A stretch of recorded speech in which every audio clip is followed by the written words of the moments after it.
মোহর দিয়ে বিয়ে করার কথা ছিল, পুরুষ যৌতুক নিচ্ছে। এরপরে বলতেছে সমাজে পুরুষ নির্যাতন হয়, আপনারা জানেন না। তো তুই কি পুরুষ রে বেটা? পুরুষ তো মহিলাকে টাকা দিয়ে বিয়ে করে, তুই তো টাকা নিচ্ছিস। পুরুষ তো মহিলাকে টাকা দিয়ে বিয়ে করে। পুরুষ উপার্জনের জিম্মেদার নিজেকে মনে করে।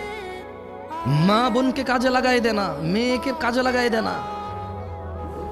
পুরুষ মর্যাদা সম্পন্ন হয়, বলবে 3 বেলা খাবো, না পারলে 2, না পারলে 1। কিন্তু জিম্মেদারি উপার্জনের আমার বোনের না, আমার মায়ের না।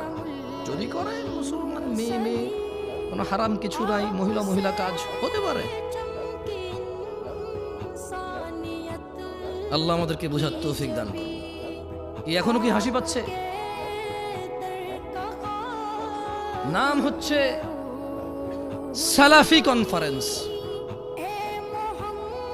বসে আছে যারা নিজেদেরকে দাবি করে মানহাজুস সালাফের মধ্যে যারা আছি আমরা। মানহুমুস সালাফ, সালাফকে আসহাবান নবী সাল্লাল্লাহু আলাইহি ওয়াসাল্লাম, নবী সাল্লাল্লাহু আলাইহি ওয়াসাল্লামের সাহাবারা হচ্ছে সালাফ। আমরা বলছি আমরা ওদের অনুসরণকারী, আর বসে বসে কমেডি করে এখানে এসে। আল্লাহ আমাদেরকে বোঝার তৌফিক দান। সরি, আপনারা মনে কষ্ট নিয়েছেন আমার কথা?